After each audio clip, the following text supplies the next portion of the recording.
busting the world's oldest conspiracy by revealing the first writers' formats in the Bible. Have you ever wondered who is editing the Bible? These are some of the words written by the 1611 King James translators that are wrote in its preface. They state 4 reasons how anyone can re-edit the text in the Bible. Their third reason is by the light and feeling we attained unto ourselves. The next arrow down points to them writing, a great clerk, Gregory, is the divine, spelt with a capital D. At the bottom, they will tell you by studying the Bible, your reward is to have a participation in a heavenly nature. Whereas the Bible's words should be telling you how to be obedient to our Creator to enter into heaven. Now you know by their own words, they are not the good guys editing the Bible. Here, let me show you the 12 commandments that are listed in Exodus chapter 20, verses 1 through 17. Surprising, isn't it? Now let me show you how I changed one word in Exodus chapter 26, verse 26, the word bars to arches, and now you know that these planks make the hip roof for the tent for meeting for Yahweh. Why did I just use 2 letters for our Creator's name? Well, Hebrews did not have the letters J, O, or W in their language. Therefore, I am closer when I say the letters YV in English than anyone else. It is better to learn how to pronounce these 2 letters in Hebrew. Our Creator made me see Him 8 times, and these videos are my recording of how and why I am re-editing their text. Then all these books that I am editing will be made into one book in order. In my YouTube description, it has our Creator's hidden formats in a PDF of the same text. In fact, it is a message to everyone today and in the future. I have also made many different styles from these hidden formats for copyright reasons. All right, hello. I got to quickly put in some text for the chat here.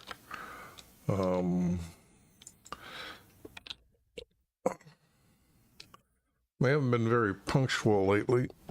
Got a lot of going on here. So what I want to do is introduce you to, yeah, my cold isn't over yet. 3 weeks and still counting. Oh boy. Ezekiel, we have a lot of text from this king here, and this is a bad king for Judah. And I've got other text from here talking about the invasion or Assyria coming down to take Israel, the nation Israel, away. What I'm doing here is I'm finding the first writers' formats. And to show you what I found in Ezekiel already, first writer's formats, I try to explain a little bit above my head, but in the beginning I try to really let you know what's going on here. I have 2 major words with the least amount of small words to connect for a verse. This verse happens to have a comma at the end. This one has a period. So in other words, these 2 make a sentence, okay? Now, this great text means I've added all this text, but this here is another repeating of what was just found, this comma and period. And then this makes a small paragraph. Now what happens is it repeats, and you have now 2 small paragraphs that make a larger paragraph, and then I divide them by a double space or a single space and let the reader know. Now some of these are a little bit of my editing marks here, but you can see by me just pulling it out here a little bit that these formats do exist in Ezekiel. And sometimes I have quite a bit of a true story and not just little pieces of a puzzle like I had in Isaiah. But I'm going to put these together as a large book, or in order correctly as it should be from the beginning to the end. What I am learning though from the formats is that they had many different scrolls. They would have one that they don't know the prophet is really a prophet yet because it hasn't happened, but they're writing it down. There will be stories from the scribe that then sums up the later that he puts all of the text that they have of that prophet. That's a book or a scroll. And then they have the king's scroll, the timeline of the activity and the things that happened during that king. And then they would also put the scroll of the prophet himself that wrote it into the king's timeline. And then they'd have another book of the scroll of the prophet himself, and they would have all these different ones. So they would have probably a couple hundred of these scrolls, and then they would teach them in their synagogue. They'd pull them out, and if somebody's asking something, they'd specialize and go get that scroll to get into it a little bit more. But that's where these pieces are coming from. Okay, I don't try to tell you where they are or try to make them mine as to say what the words are saying. What I try to do is correct them correctly by the words needing to be edited correctly. Example, the word of the YV, this would have been the title Lord here, and I put his original name back in, and then you've seen in the intro why I used these two letters. But the words I needed, he didn't say one word, so I needed two more words, or one word, so I had to add the S, and it's not of the Lord or of YV, it's from YV. These words in all capital letters are to respect and honor our Creator when the reader now reads the text. Jesus, you'll see that I've made the first letter of important words, such as Jesus walked, okay, in action for Jesus, in everything Jesus says in red, or meaning even when our Creator says his people, I will put his in people in red and not in purple. Okay, now what I do here is I do a lot of mumbling, trying to figure out what's going on. I've got 48 verses to do in this one, which is very long. So usually that means it's going to be 3.5 hours, but I'm finding that I'm throwing a lot of text out in Ezekiel. But at the end of this chapter 20, I will make sure that I clean it up. And so if you want to get right to the end and say, okay, let me see what Ezekiel looks like now, then you can go back and look at what I've done. I'm recording this for history because once this is done, I want an archive of those that are really going to trust that this is prophecy. Weak Christians come and go, so they don't understand what prophecy is, scared to death that not every word in the Bible is true. But if those of you who've been with me and my subscribers do definitely know what's going on. So the thing here is when I've got words like 7th year, 5th month. Now, this fuchsia colored word means that in 1977 NSAB added that word because I have a concordance here that when I click on the word, say like month, you can see that it's now being added as a small word. But these words over here are Strong's dictionary, or Strong's concordance, I'm sorry. But what New American Standard Bible needed to do was change the lettering of it so they could own the copyrights to Strong's concordance. So what they did was very dangerously when they put a word in here, they told us how many different times they used the word to be there. So annual, so this is like length and life. Now, I don't know how they got life out of it once, but that's the dirty secret, that I can't go back and say that the majority of the time they mean years and put all the, these like words here into the text. It just can't happen, because we know that they have a word for life. So this, though, I kind of need, when I need a word to say to help me out that needs to be a better word than what's being used, I will come here and look to see the words that they're using. And just like the title Lord I was showing you is his name, I've replaced him, and then you can see that I've done God is also, but here is the actual Lord title that is in the text, and you can see that they use it for all the time Lord, but they're confusing you and trying to get you to think that our Creator's name is God, which is kind of dumb, but that they're not trying to help you busting the world's oldest heaven. conspiracy by revealing the first writer's formats in the Bible. Have you ever wondered who is editing the Bible? These are some of the words written by the 1611 King James translators that are wrote in its preface. They state 4 reasons how anyone can re-edit the text in the Bible. Their third reason is by the light and feeling we attained unto ourselves.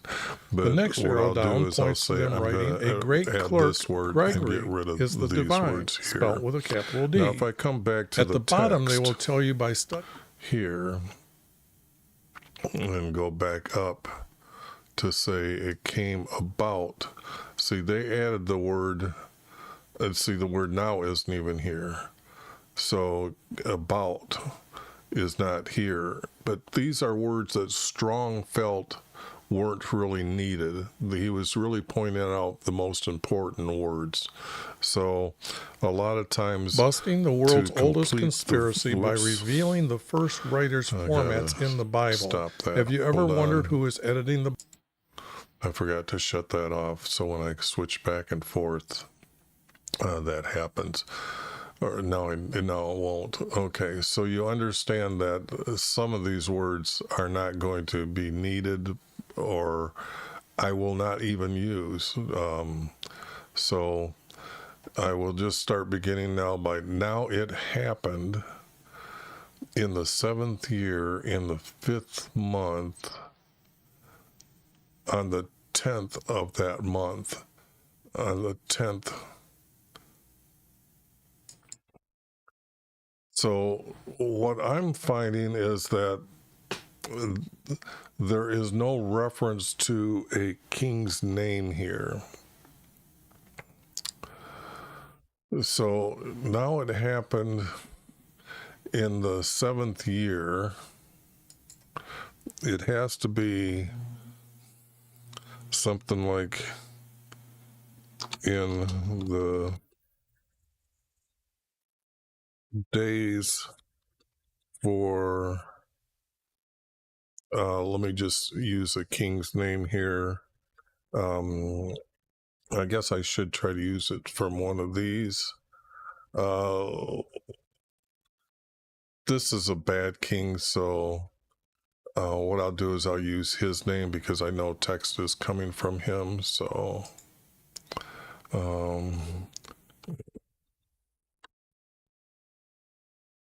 and it would have to mean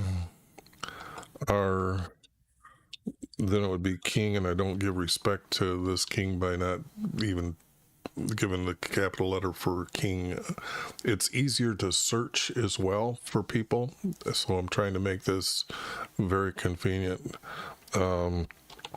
for Judah.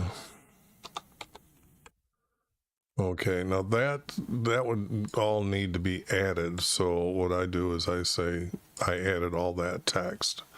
Okay, now those words need to be listed so we have some reference, because why would they just put these numbers in? So because what I'm doing this, like this. I'd also try to say that all this stuff might not even be matter correctly. So this is just my notes that when I take it, maybe it'll talk about the text in there that gives me more knowledge of how to put these pieces together. For a quick example, for those that are new, when our Creator prophesies, he will say, like in this year, that they're going to besiege Judah here. Okay, we don't know the name of those that are going to come down. And so in this text, it might be coming from the north, okay? And then somewhere down here, now that Babylon or Assyria is now in fights with Babylon here at this time, then it might come down and say from Babylon. So that's just how that happens. But you can see that a prophecy sometimes is 50 years before it happens or 100 years before it happens. So just like weak Christians fall away because they say they're a Christian, but they don't obey the 12 commandments. They don't obey our Creator. Example, they don't even use the words correctly when they come out their mouth. They're using the word, example, man, to mean a male, and yet our Creator defines the word man by, he made man male and female. So when you're here, this text will keep to our Creator's definition of words, or the Hebrew meaning of words, such as righteous means will be the most highest obedient to our Creator, and that means putting our Creator first, obeying his statutes, his commandments, his laws, and his guidance. Then comes family. Okay, so that's a righteous person. And you can see that Christians don't do any of that, so there's no righteous Christians today. I call them weak Christians. So anyways, now it happened in the 7th year, in the days for Manasseh, our king for Judah, in the 5th month. Now, if I'm going to use this word, I will put it as black. So what I'm going to do is I'm going to say, okay, that sounds right, on the 10th, not month of the month, but on the 10th day. So day would have to be here. And since I'm adding that text, I do that, and then the 8-point text will be removed. Now, how did they count the days? That's still up. I've always leaned that they count to 7, and then they have 5 weeks of 7s. So that's might be how they count. Okay. It's very interesting how they the numbers and understanding their vocabulary wasn't large, where we'd have 13, 14, and 15. They will have like 10 and 3 to mean the 13th. Okay. If you have 2 10s, that's 20, and 4 would be 24. So I'm always putting the text, referring it to back into the Hebrew, trying to make it original as possible. So, but this starts out this way. I don't know if it's a 3-verse or a 4-verse, because in the 7th year in the days, so it could be like this, could be the 3-verse, or it could be this is the 4-verse. And then I have to say, let me go look for another 4-verse. Okay. Certain elders of Israel.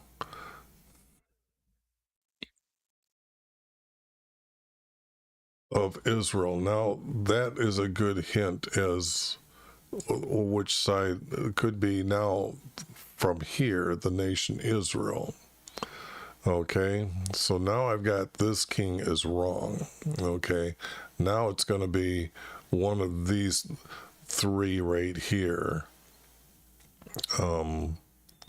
So let me get rid of this guy's name then, and it's going to be Israel.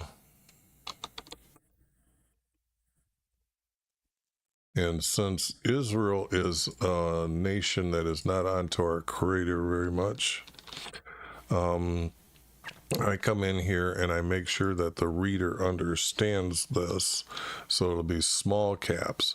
When they do have a few good kings, this will be all capital letters. When it's talking about the nation Israel coming out of the Sinai, this would be all capital letters but not bold. So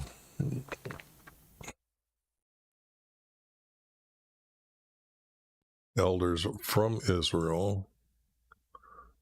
Now, I can't really say that they're elders yet, because sometimes in the story it changes. See here, they got elders of Israel here again, so that might be actually talking about elders. Now, elders, as you notice, they try to say elders are like the tribe's leaders, but at this time they have like commanders for their armies.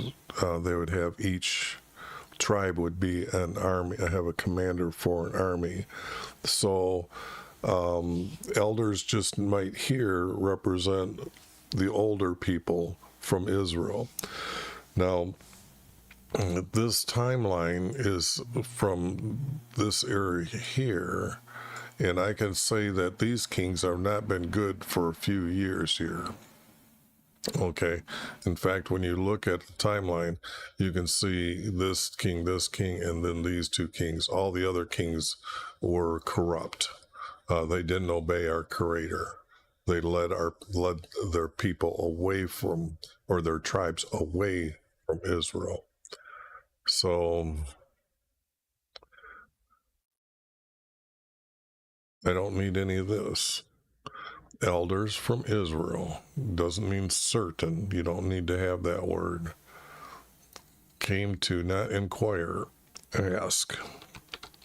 Now, this right now, when I see this, and I have a good memory sometimes, I want to show you that here comes the words from our Creator who come to ask from me. I will not be asked from by you. Okay, just for you to quickly understand the situation here, the text. And here, I know it was back a few chapters, so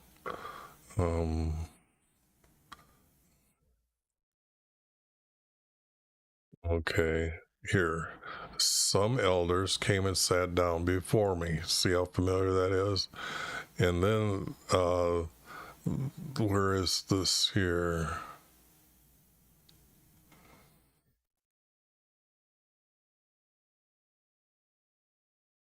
Where is it where they're asking to...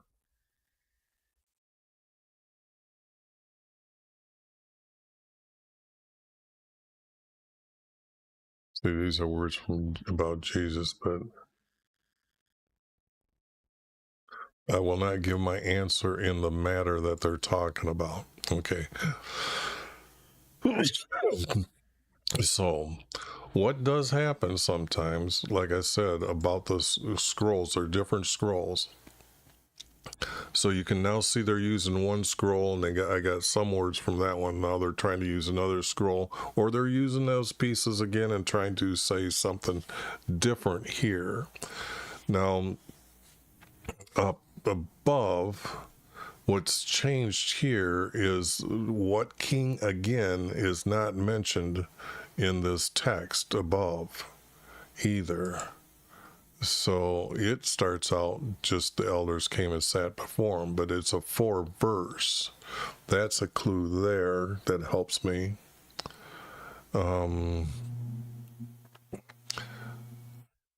But he's telling them that when they sat down, then the words come from why they came into his head as they sat down. And that is I'm sorry, I just noticed you from Twitch there. How are you doing today? Breath of Fire. That's a pretty good handle. I like that. How are you doing today? I don't know how long you've been here. Sorry about that, because I'm just starting off trying to figure out where this text is and who's being said and what's the matter. Here it is again from the nation Israel, that when I did this. And here, okay, let me explain. There's hidden formats in the text, okay? And what I'm using is 2 major words and then connecting with the least amount of words. This here is a comma for this verse. And then when I have this repeat again, but this one is a period. What that means is then these 2 become a longer sentence. And then when it repeats, this actually becomes a group as a paragraph. But then I put a space, and then what I do is I find the next text in order. It actually shows heart. Okay, good to meet you. My name is Michael, by the way. And here is another like grouping. Is so close that these become a large paragraph, and then I have to put a double space before them.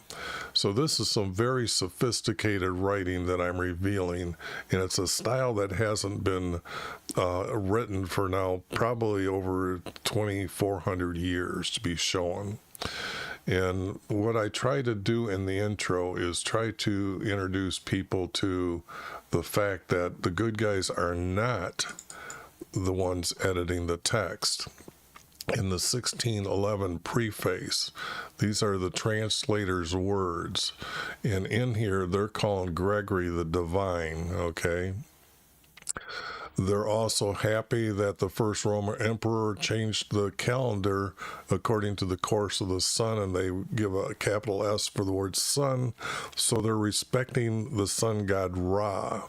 But what's hidden behind these words is what calendar did he change it from?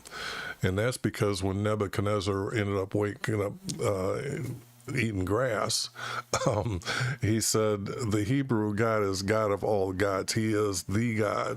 So he put all Babylon onto the calendar of the Israelis' calendar, which is our Creator's calendar.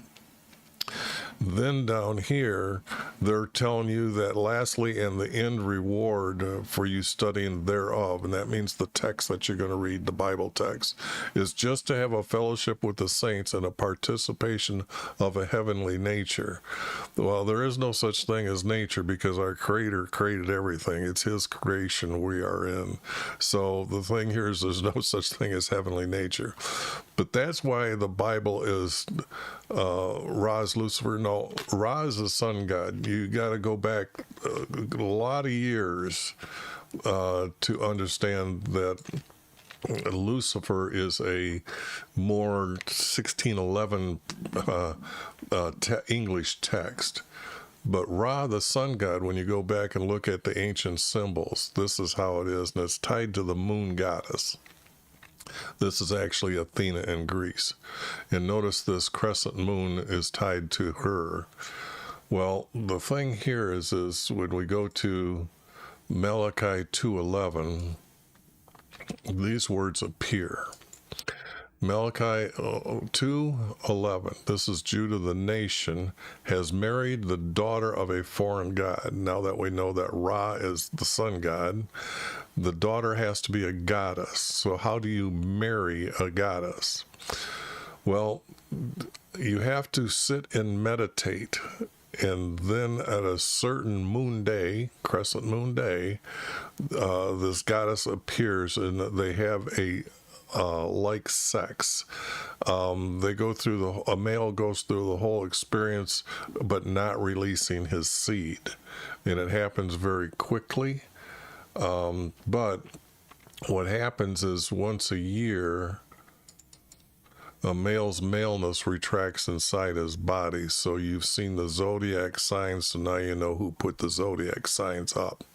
This is on the Vatican court building.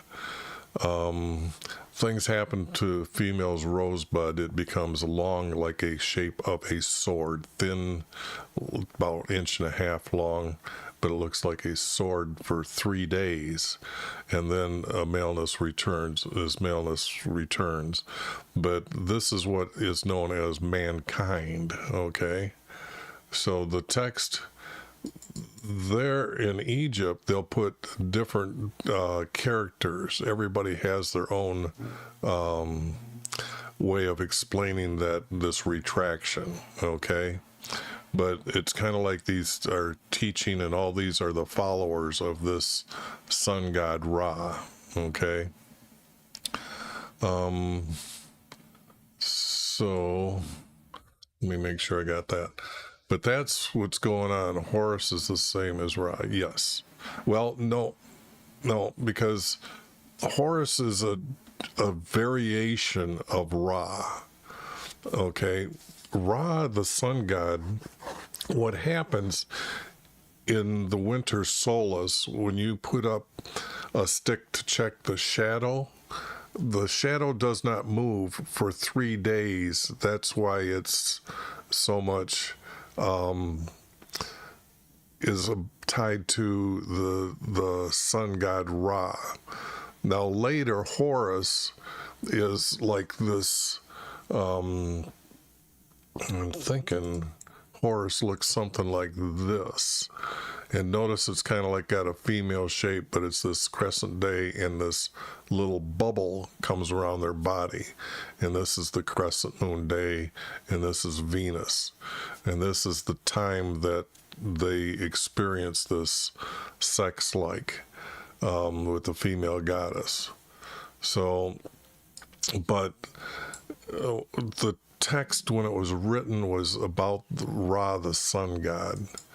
So that's what they put in the Hebrew text, or the bad guys have been putting into the Hebrew text. And what it is it's this meditation practice. Our Creator calls it harlotry.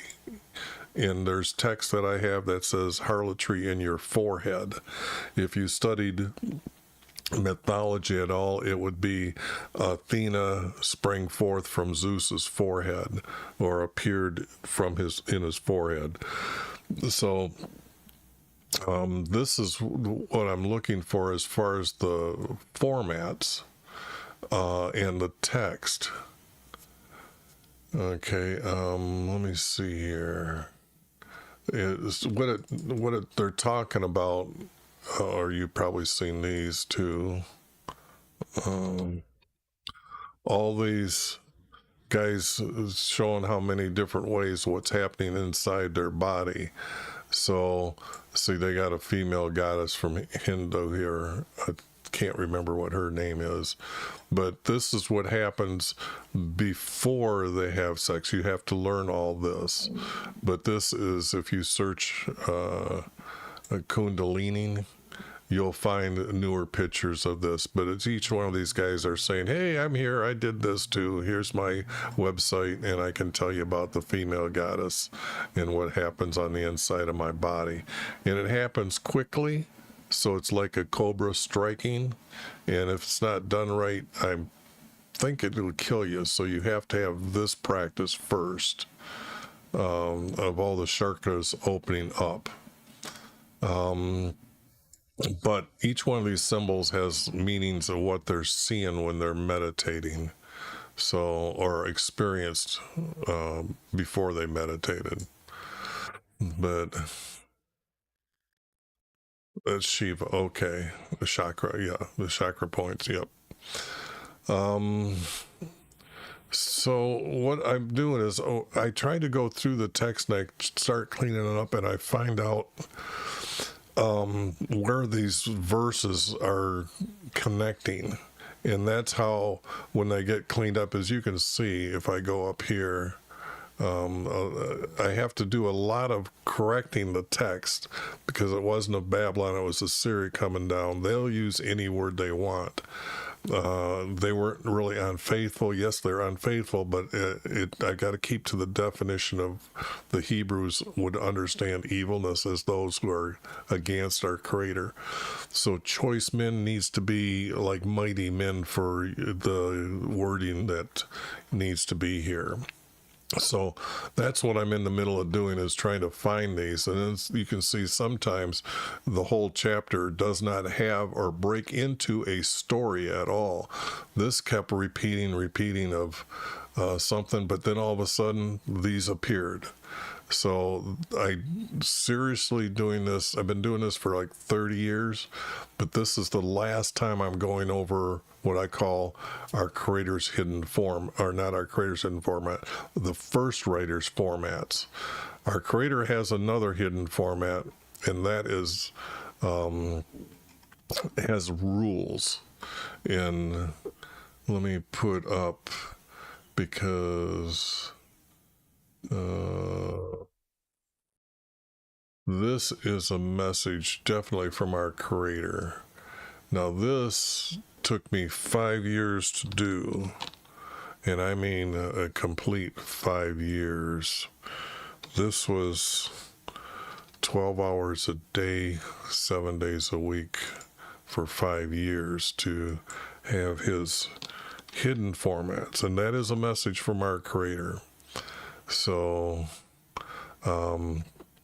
that's a very interesting read. In fact, you'll find that the maps that I've got in there, and just like the ordering of the kings here, this is where all these numbers are so correct now that I can say that it's within it's really 1 year. It should one or plus or minus 2 years. I put that in the text. But that's how accurate these kings are. But you could see this 50 years doesn't relate as far as years to years. It's events happening between the relationship between these two kings, Judah and Israel. So that's how this map happened. And a lot of times it was just one side of this number that needed to be changing. That's how accurate our Creator's hidden format becomes. In fact, it actually has the correct order of the disciples that are found by Jesus or gathered. Because if you look at the Matthew, Mark, and Luke, they didn't know each other because they each have different disciples, and when you put them together, they're 15.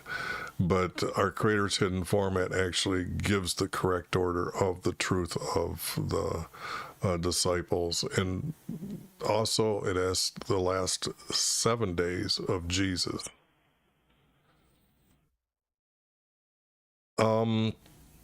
I haven't studied the numbers because I've been more interested in 7 and 12. Now, 12 is important because there's 12 tribes. There are 12 commandments. When you go to Exodus 21 through 17, these are the 12 commandments. And our Creator says that you're supposed to bring a sin offering if you don't obey any one of these, to atone for your not obeying these. So these are the 12 sins, and the sins didn't start until the Sinai.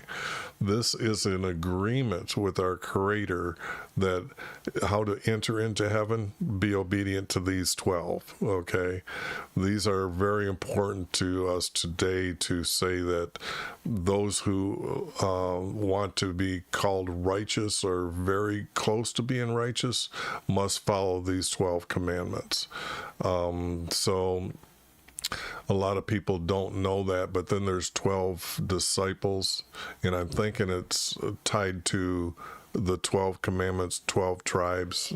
So that's why you'll see 12 a lot. Now 7 is tied to the week.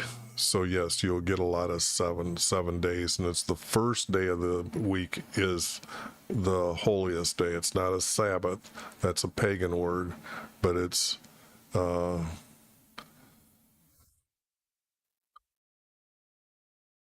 commandments are the law, I think. No, the commandments are an agreement with our Creator. This was said when our Creator on the mount, or on the top of the hill in the Sinai desert, told Moses he's going to come down and talk to the people. So Moses comes down and tells the people to get ready. And now a cloud is going to appear, a horn sounded, and everyone in our camp trembled.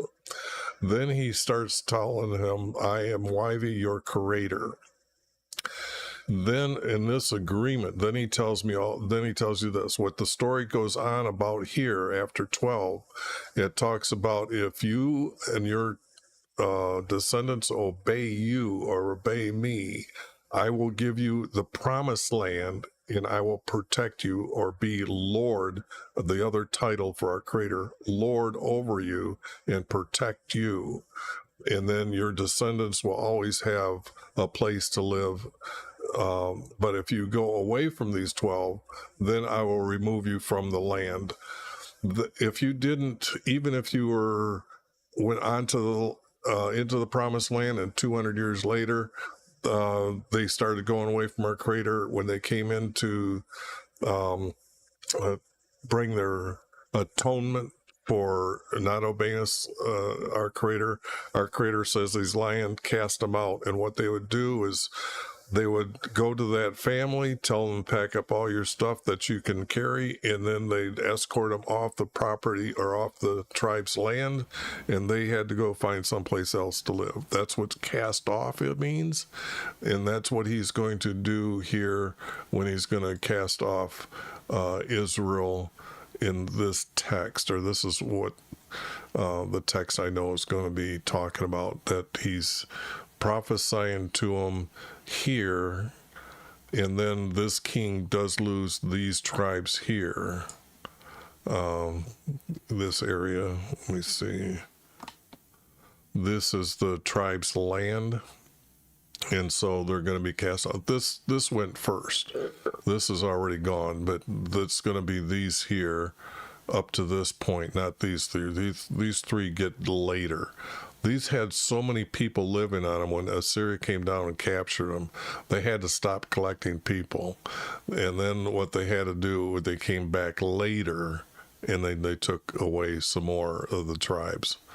But a lot of this only shows up if you really study the text under our Creator's hidden formats, or what I'm saying here is the first writer's formats. This story here of no kings, that was already prophesied in Ezekiel. This king hasn't appeared yet, but he has appeared in Isaiah, prophet Isaiah, and this king here worked together, and that's when he approached Jerusalem, this king here for Assyria. His commander came, and then he sent them back by a rumor, and that rumor most likely would be that they're battling Babylon or Gomer. The text doesn't tell us that yet. So much of the text they threw away. But now when it comes down to the commandments are very important, but statutes are a must. Melchizedek doesn't exist. Okay, that's what you see when I'm cleaning these up. Some of these words just disappear because they have no subject matter. Example, how can he be a priest? He'd have to be a pagan priest, if anything, because our Creator only establishes priest in the Sinai when he selects from the Levites.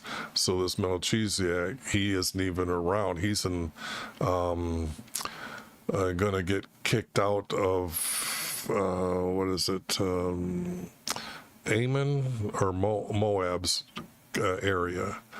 So he doesn't even exist. But that's, like I said, if you click on that link there for our Creator's message to you, that you read that, and if you actually go through Jesus's teaching at the end, and you don't weep, I'd be surprised. I mean, the text is just so first person.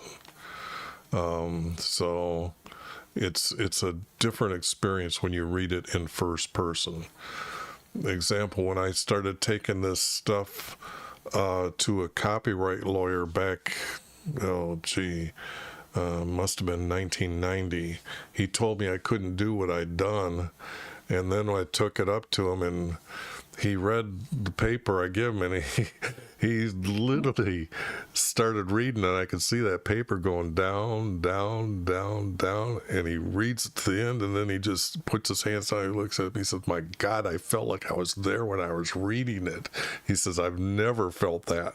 That is just awesome reading, because it becomes very personal when you put in our Creator.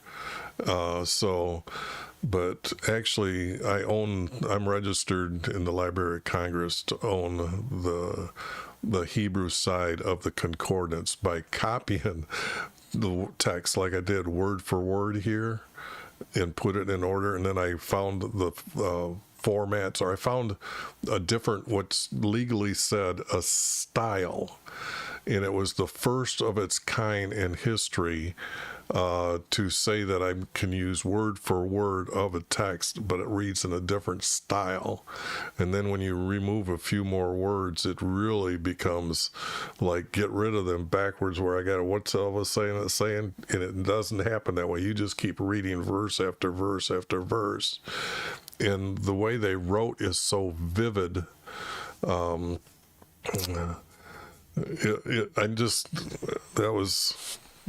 I've also had another guy when I was at work, and it's telling everybody, the people I worked with for 20 years didn't know me the next day for like a month. I mean, it's funny because I'm working in a group where there's like 2,000 people in the building who walk all over the place. But I worked as a builder putting the experimental cars together for General Motors.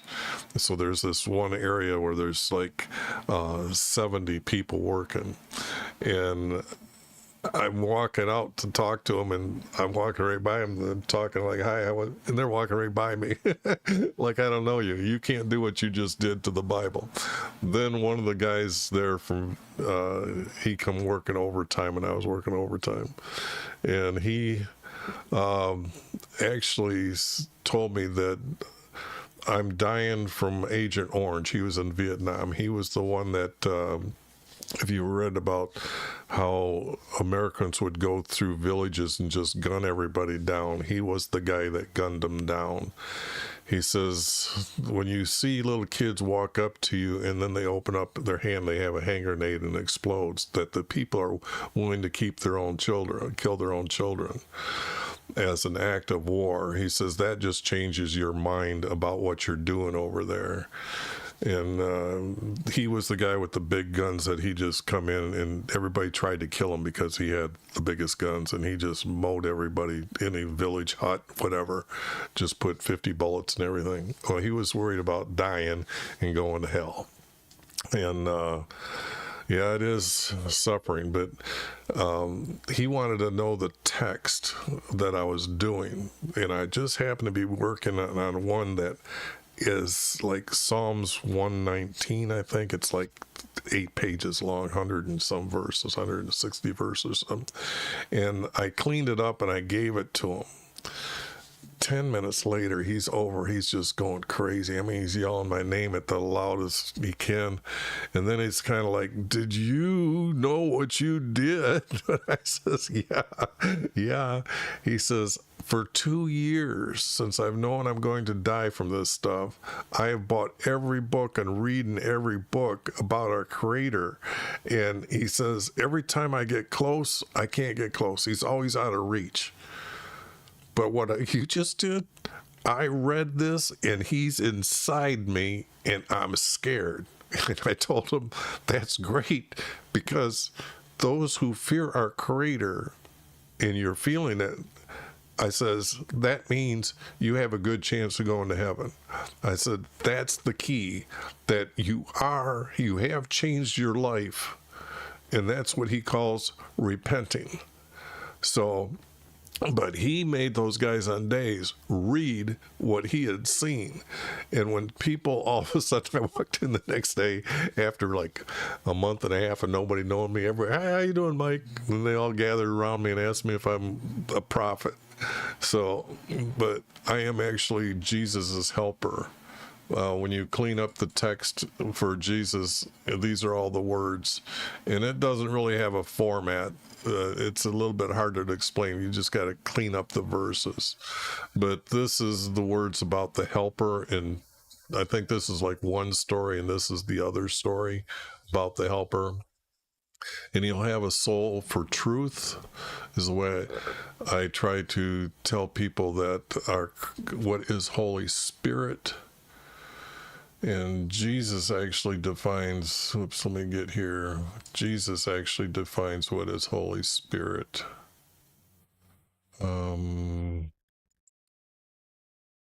Jesus declares in these verses right here, and he blasphemies our Creator by calling the Holy Spirit, and it is. Well,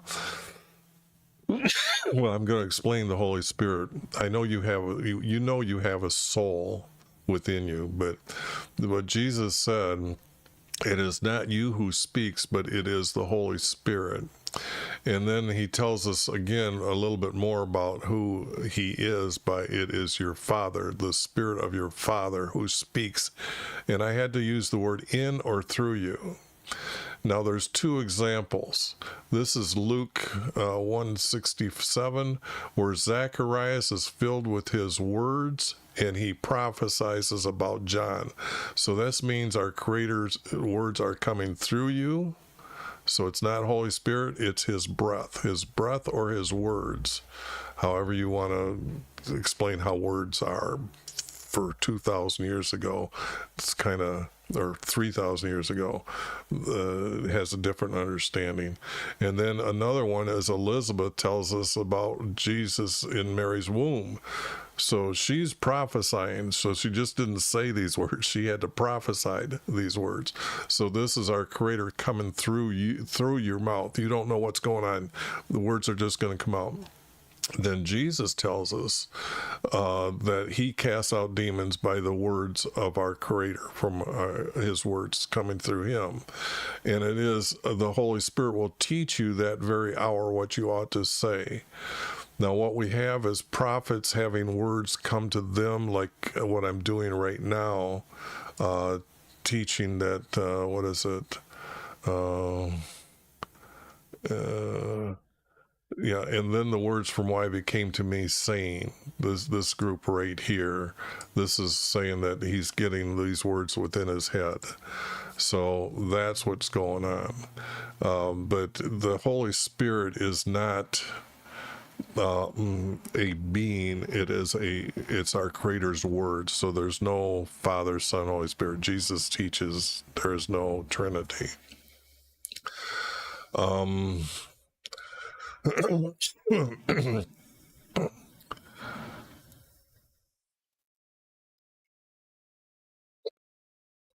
Nice that you stopped by and interested in what I'm doing, because it is prophecy. This is Jesus's words that about the helper. So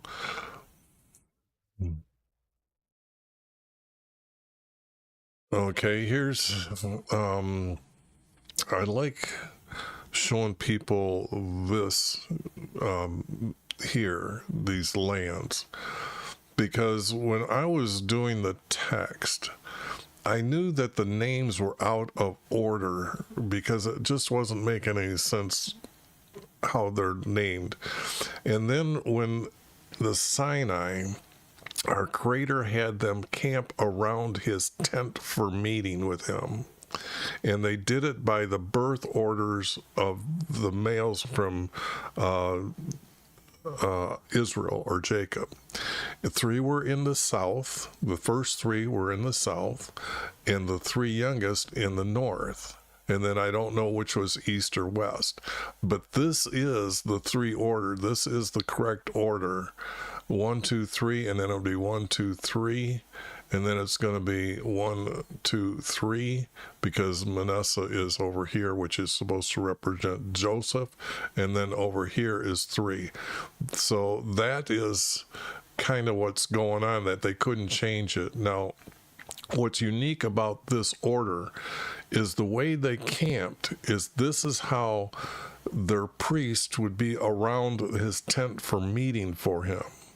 Now, his tent for meeting around him. So when you come from a tribe, you knew exactly which priest to go to because of where your birth order, you camped around his tent for meeting. So it means that ever since the tent was set up in the Promised Land, the priest had an area to set. So you could bring your son to be circumcised, which is a statute, which is important, to then celebrate the passing over. That's a statute. And then the commandments, those are the next, very important for everybody. But that's what I stumbled across and really learned from our Creator's hidden formats. And these are the correct birth order. They couldn't change it because that's the way the people today are still living, by birth order, even today. So it's kind of weird, but that's how much destroying of the text that they've done. Let me show you something that I know that's in my introduction, but I'll show you here because I run 2 different introductions. If you change one word in Exodus 26:26, you now have a roof for the tent for meeting. When I was reading this, and I did count all the boards to make not the tabernacle, but the tent.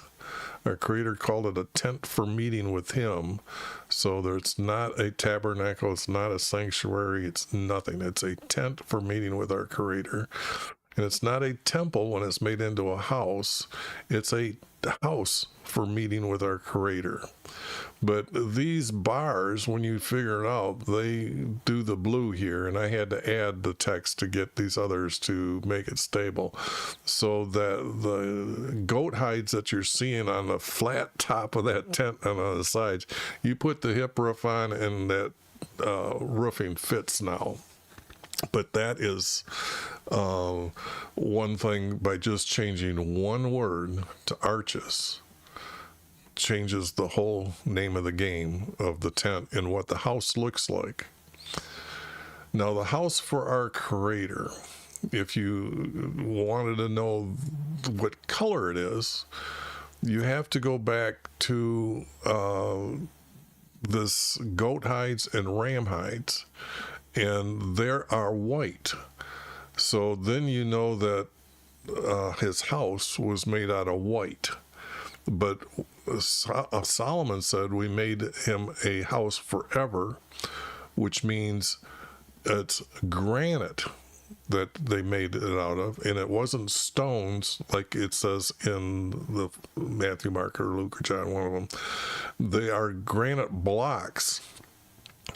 And now these granite blocks are white. Now when you look up the granite quarries in Israel, there is red by Jerusalem, and there is white by Hebron. So now you know where the blocks of granite came from, was from Hebron.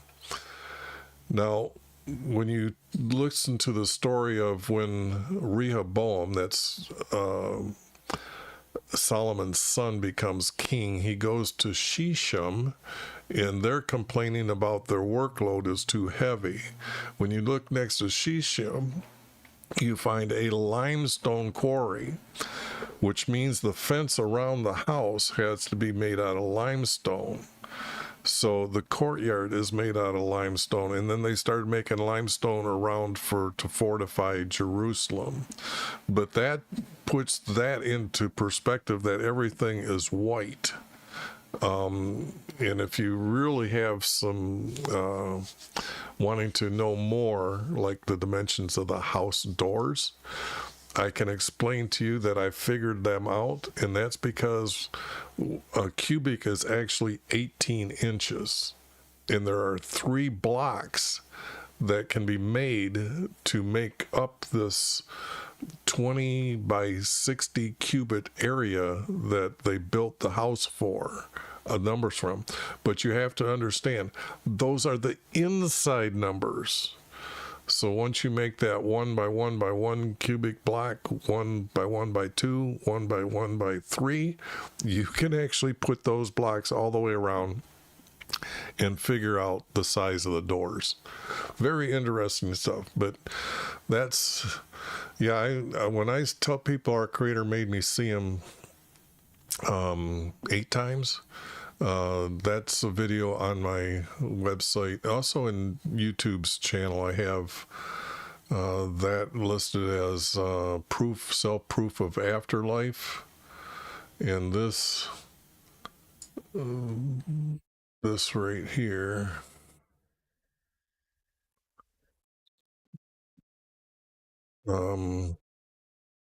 so this video here is for a male. Any male 13 years and older can do this. But this, I explain how our Creator made me see Him 8 times, or 6 or 7 of the 8 times, and I give the experience of what's happening. Let's see here.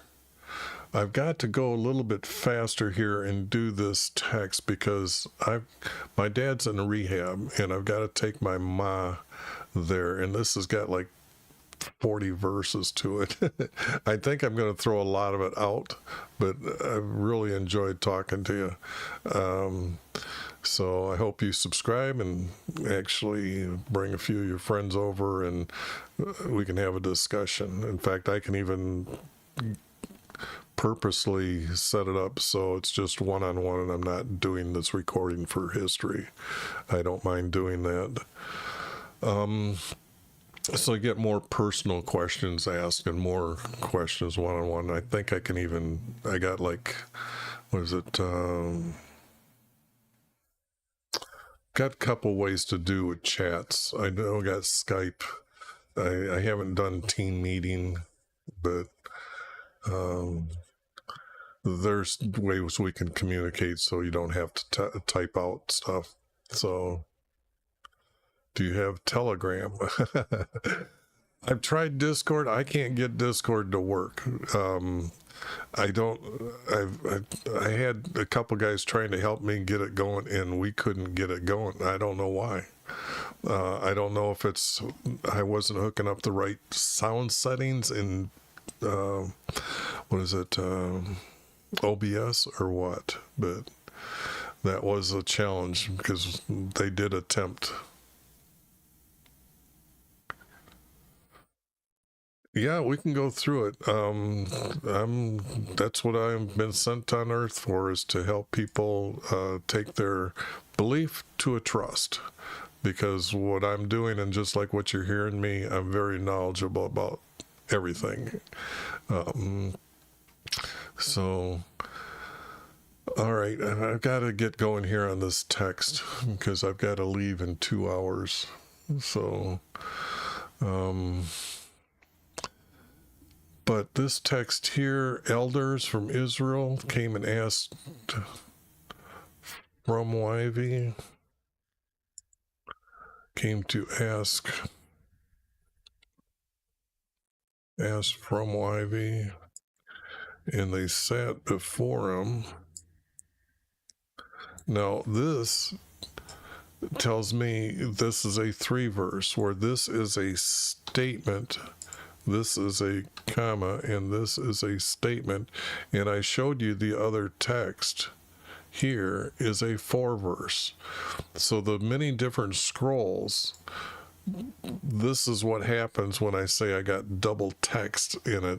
How do I explain how is one written in 3 verse and another 4 verse? And like I said, one's going to be from like the book of the king that was telling the story, and then this would have been the prophet's words, I think, are the 3 verse format. But this tells me it's a 3 verse. So now I'd have to say this comes out and all this comes out. Well, no.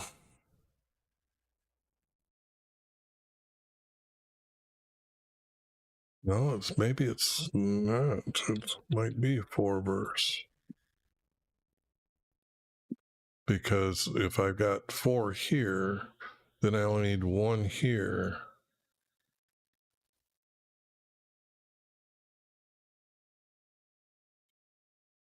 Okay, the mark of the beast, I tried to explain to you that actually it's when a male's maleness retracts inside his body, that is a mark of the beast. Okay, you can't get any better mark of the beast. Now, you have to understand, this is all encrypted and encoded. So if I told you that the sex that they're having is this, that windy path that goes up, if I said that is this letter in English, and then if I said I is a capital, means I don't let my seed out of my body anymore, I remain single like a monk and have this sex with this so-called female goddess all the time, you got the capital letter S. But then you have the word letter X. X means to stop, get rid of it. So what you're seeing here is not written in numbers. You're seeing it written. And now when you say these letters and not the words, it's S-I-X, S-I-X, S-I-X, meaning I'm the guy that's telling them to stop the practice. That means I'm the guy that's against them. So they're looking out for people like me, and then they overwrite or conquer me or kill me. Okay, that's the secret of the words in the meaning. It's not the numerals that they've written. See, the guys that are editing the text, the Bible, they don't know the hidden codes of the meaning of these words, or how each word is a definition. Each letter is a definition with a certain meaning. Example, if I talk about this sex practice and I'm keeping my seed within my body, the first thing I learn is it's like a mountaintop, okay, that this builds up in your body. But if you really capture it, then you're locking it inside your body on a crescent moon day. See, so your ABCs are actually encrypted as all capital letters mean for them. But if I release my seed, I have a flattened egg, okay? And then I don't know how to lock B in, so I have loss from the downside, and I haven't captured in my body, especially caused by the moon. So this is... I know I'm speaking way above, because that's every word that I'm changing here and the words that I'm specifically using is encryption, okay? That's on another level. In fact, when I got a hold of these guys in 1995 and played Who Knows More about their sex practice, 1995, that means there's less than 9 million web pages out. and I'm in an argument with people, and we're getting over like 300 messages a day on a message board, which is even huge for today. But they were all there, and we played King of the Hill in Buddhism. Whoever knows the most, you are the leader. So they couldn't defeat me after 3 days, and that is the thing that they had to understand, that I am the new leader for them. And then that video that I got there about proof of afterlife, this has become a repeatable proof that when I say in there that men will actually, righteous men will say, I too, our Creator made me see him, brilliant purity. He's a being of white light. Okay. A circle. It's actually a round circle. Those are poor words for our Creator, but I have to say them to relate it to us on earth. And they ended up having they found two very righteous men, and they ended up witnessing our Creator, and all of a sudden you will see the letter X. The example, the movie came out, X-Men.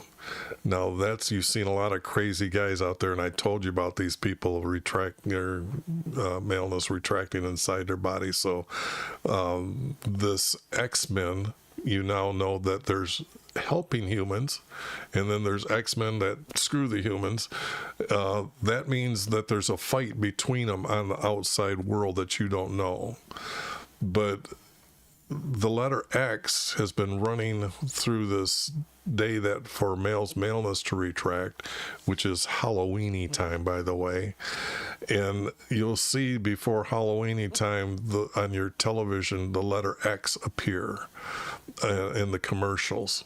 And you'll find that, like, I think I stopped counting here a few years ago because I don't have television. I haven't had a television for 30 years, but I've had a person live with me, and she wanted a television for a while, so I got to count them, and there's over 100 products, different products with the letter X in them that came out. So I know they're still playing on your television, and it's this to get rid of their practice. It's like these guys can't read the code or understand code until you point it out to them.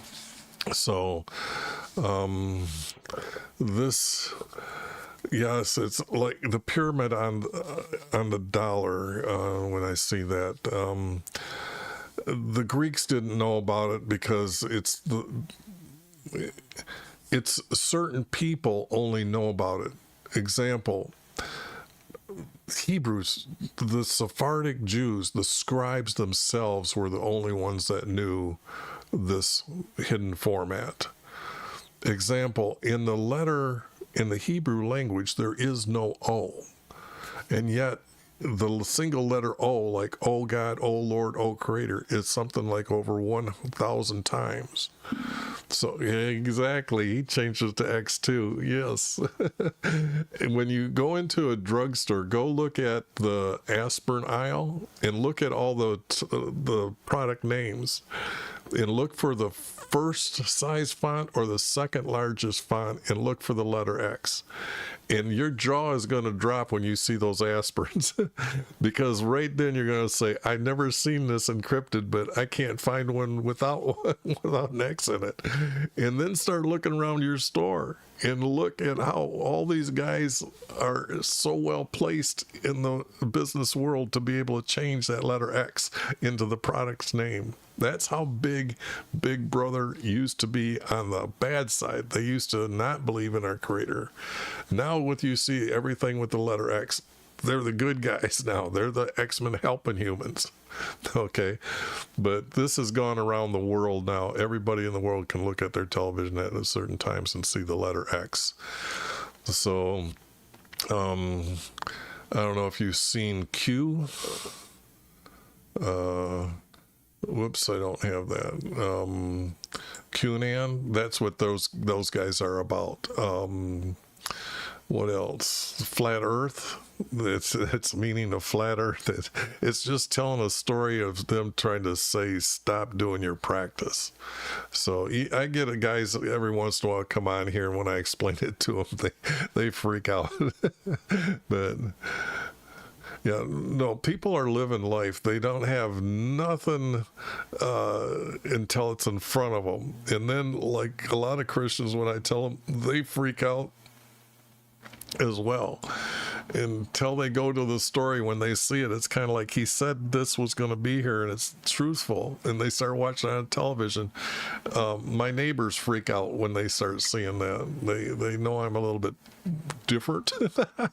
But yeah, because I'm 68 years old, and my neighbors, because my hair isn't turning gray yet, they think I'm about 25 years younger than what I am, because they literally freak out. I got people, when I take my car in, picking me up, I know they're in their early 50s, and they, "Cop in, young man." I get a kick, because when I tell them my age, they just do that. What? So, but there's, when you don't release your, when you don't release your seed from your body, you don't age, okay? I'm a male virgin, and to know all the secrets our Creator's given me, not to release my seed, I'm not aging. And I tried to tell people when I was like 36 that you don't do this, you stop aging.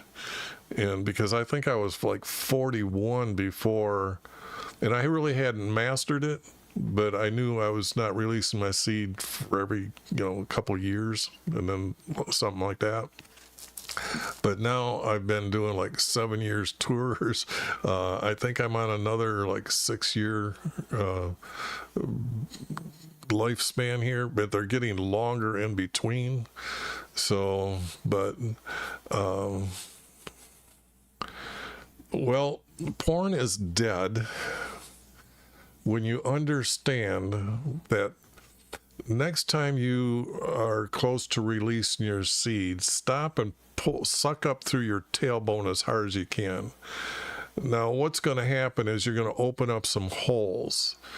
Now, you have to know that when you share your love, don't release your seed, but your seed is going to turn yellow. Yellow sperm is not good for creating a child. You're just going to injure your child. But you release your seed once, and then 24 hours later, your seed will be white. But if you play this game of not releasing your seed, and your balls go up and then go down, or just say stop, slow down, stop, and this way you don't release your seed, the holes that you opened up, the chemicals are going to change and keep you youthful. Now, what happens for a woman if she does this? She has no monthly cycle. So how many women out there would not like to have their period all their life, except for when they want to create a child? Because a monthly cycle for a woman just means she failed at conception and her body needs to prep again to have a child. But until people understand this, they have no idea that everything that you know about sex is not right. But I once taught a woman, she was, when I was 38, I knew her for 15 years, and it was kind of like, she was a madam when she was like 18 to 24, and I met her when I was working in the shop, and she was, when I was 58 or 38, she was 54. And I'd been over her house a few times. She's real nice. But the thing here is it's kind of like, she once asked me, if you want to know anything about sex, just ask me. And I told her, it says, you don't know more than I do. And right then she wanted to know, what do you mean by that? So I told her that her boyfriend that I know that's living with her, I says, I will change his dick to be like it was when he was 20 years old if you listen to what I tell you to do for the next 7 days. And I said, you have to explain to him exactly what's going on. And she said, okay. Well, the 8th day she came into work, and she's like 30 yards away from me, and we got open rooms, and we got, let's put it this way, I'm working in engineering. So we've got, everybody has got like a college education for all the engineers walking by, and there's a lot of women walking by, and she's on her cart, she's 30 yards away from me, and she yells out, "My pussy is sore, Mike." And everybody's starting to look at me like, what the hell, why are you asking Mike? And then she says, "And I love it." And then all of a sudden everybody wants to know what the hell's going on. But that is the knowledge of how you can reverse your hardness of your maleness by not releasing your seed and learning which days and times to do this. Let me see if I've got those charts. This is the winter where you don't share your love at all. Fall, yeah, you'll have to do it to just so you can go to sleep. And this is a bigger key. And I've set this up for those over 75 years of age to still share their love. But it's this spring that's the strongest, and then it gets in this summer.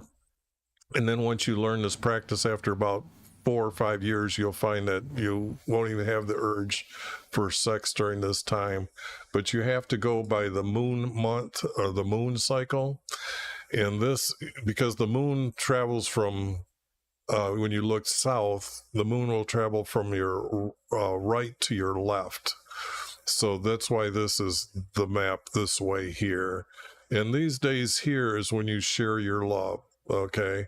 And then if you're under 20, yes, there's some days that you need over here. But the thing here is the Taoists call it grooming, that they don't call, it's a word that they use for masturbate, but don't masturbate type of thing. So the thing here is you understand this moon chart, this share your love, a male's hardness, you can share your love without releasing your seed, probably 3 or 4 times a day for 4 or 5 days in a row. So that, and it's all during this time. Once you start learning this system, you can adjust to however you want to share your love. But then you have to go back and you have to learn the full year, because after 4 or 5 years, see, I first made this in 1995. But the thing here is actually, she asked me on the correct 7 days of this, of the moon month, in spring. She asked me on these 7 days. So it was quite unique that our creator had this happen at the exact moon month of the year. And actually, the Taoists, who under their practice of meditating with the so-called female goddess, those males were living to be an average of 1,000 years of life. That's what their dragon is about. And in Revelations, it's you can tell the Taoists got in there and wrote because they got 1,000 years of peace. So in your 1611 preface, the translators say, we don't know where the text went for 100 years. Somebody else had it in their hands. Well, it was the Taoists, but they know this secret. And if you actually practice that sex life, you'll read what's known as The Art of War by Sun Tzu. And you'll laugh because you'll be able to read some of the text and say, this is male.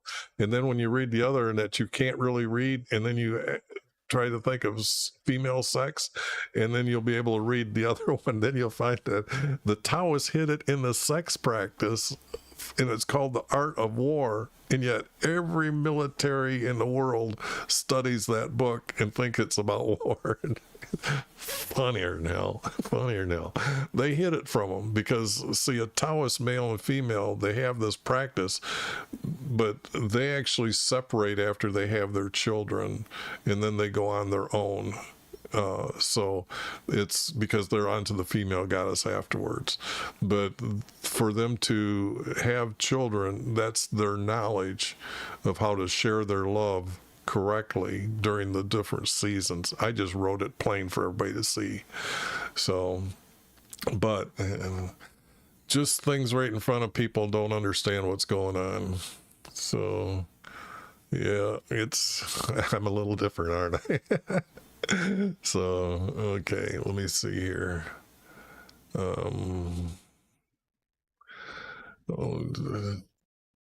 Because these words aren't needed.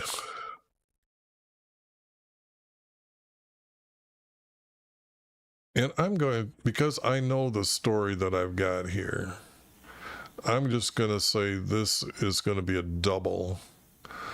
So I will not be inquired by them. He already says this. So I'm going to say that this text is out. Just because I know I've already got it written. I will judge them, son of man, and make known to them abominations of their father. That's in the story. The day I chose them, swore to make myself known in the land of Egypt, I swore to them. Now, this was the 12 commandments that he's talking about here, but this is not really needed. Saying who he is. Swore, and it's actually flowing like honey. There's no milk involved. It's flowing like honey. The land was. So that's just talking about where they're going. And part of the this is about the 12 commandments. See, and then cast them away. Each of you of your detestable things. So this means this is their idols that they brought from Egypt, or now have learned the practice from Egypt of how to meditate. So, see, this is it. Reject your own gods and stop your harlotry. This is all better said. I will cut them off from among his in heaven. Jesus' promise of the kingdom in heaven needed to be added here, had to add the word heaven. Jesus' name in Hebrew is actually Yah.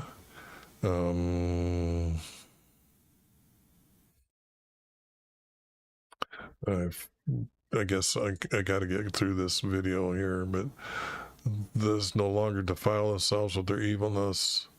And then, yes, then he's going to tell me here. But I'm looking for words that here, that might be different in here, that I would need to say that these words are important. I need to add that to them, because that's what I'm looking for, is to complete this as much as possible. Rebelled against me, not willing to listen to me, cast away your this is about getting rid of, accomplish my anger against them in the midst of the land of Egypt. No, that it wasn't. It was against the Egyptians. For my name's sake, it should not be profaned. That's the commandment. Do not use my, do not curse in my name is what it is. Because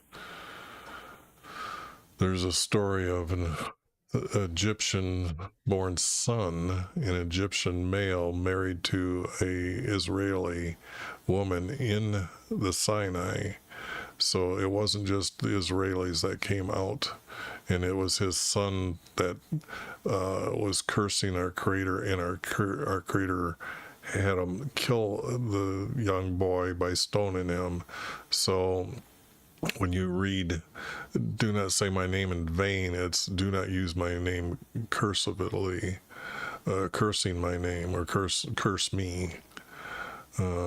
So, and once they do that, that is true. That's true blasphemy. So, and Jesus says, blasphemers will not enter into his kingdom. It's one thing that whoever blasphemies against our Creator is never going to heaven.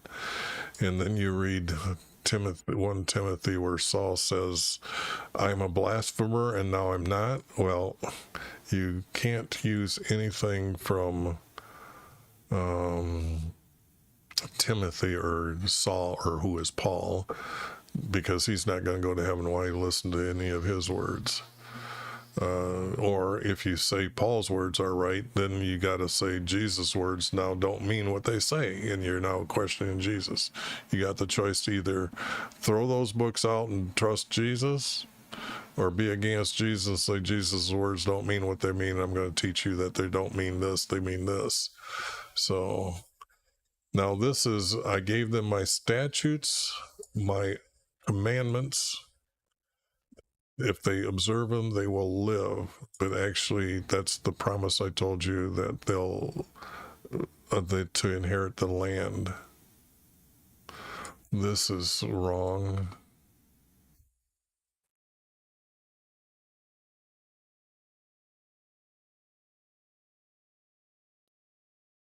This is wrong. This is not. Like I said, the other text was telling them that you got to get rid of your mankind practice and you'll be okay. But since you aren't, because all this forsake my name, these are all commandments, which it means to be cast out. But he's saying them more severely and more truthfully in the other text.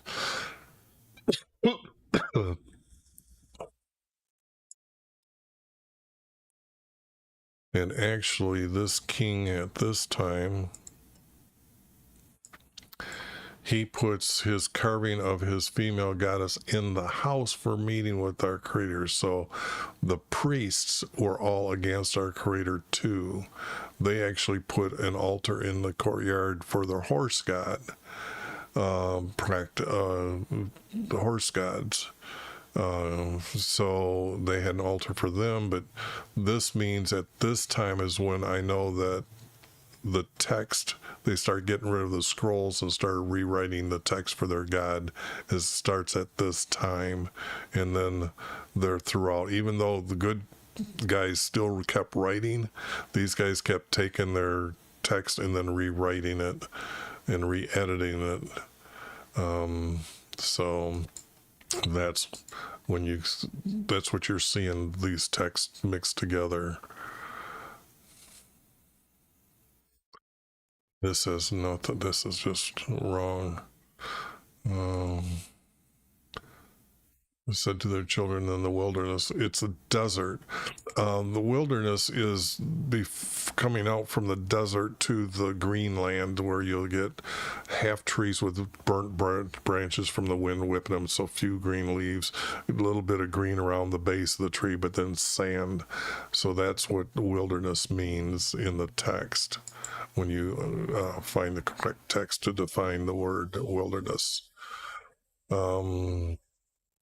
Walk in my statutes, my commandments, and live by them, not observe them, not just look at them, live by them. But that's been said. So it's a pretty much, I could come up with a pretty much like saying of the same thing, but you got to remember, when I'm putting this together, it doesn't need to be said 3 or 4 different times. So I'd just be getting rid of this text. And our Creator doesn't even remember he called it a holy day, so I am the YV, your God. It's actually Lord. Lord is to lord over them. Like Abraham had many servants, he was Lord over them. That's why when he was talking about Sarah's place of burial, I can't remember who stood up that owned it. It says, "You're a great Lord among us." So that's how you get the definition for what a Lord is.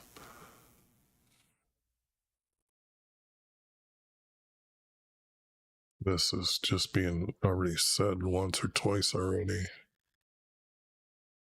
He's already said this. That's what I mean. When you can see oversalted words, so they're saying the same thing over and over, it's encrypted for them, but it just doesn't make any sense. Why is he saying this again and again? So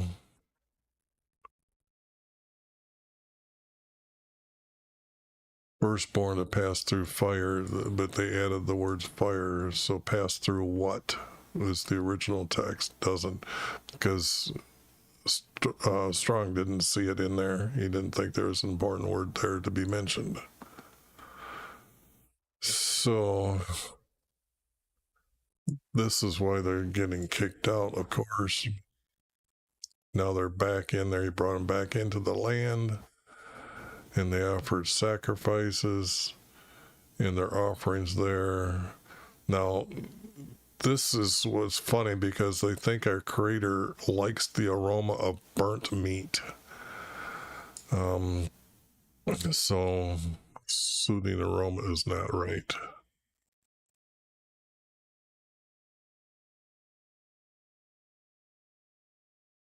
I just looked over at your message there. What do I think about?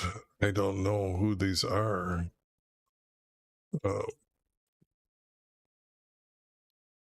See here.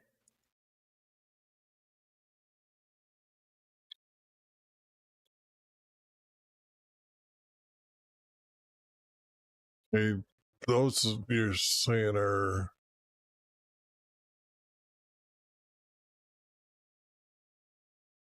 Okay, actually, these are Babylonians. So, yes. Actually, the Hebrew text has a lot of, not Aramaic, but them guys' language, which is, those guys are from Babylon. They're trying to tie them to a certain area, a Sumerian area, I think, is Sumerian, yeah, and it's not. Daniel, when he is replying to the king, see, Daniel is the one who is sent back to reestablish Assyria. Or not, I mean, not from Babylon, he's being sent back to the city Judah to rebuild our Creator's house. Let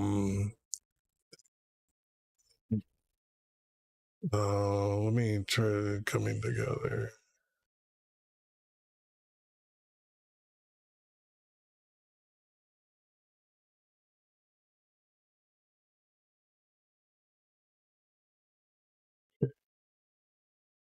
This book here that I've done, this is the text I'm putting together right now and what I've got done. In it, it has Daniel.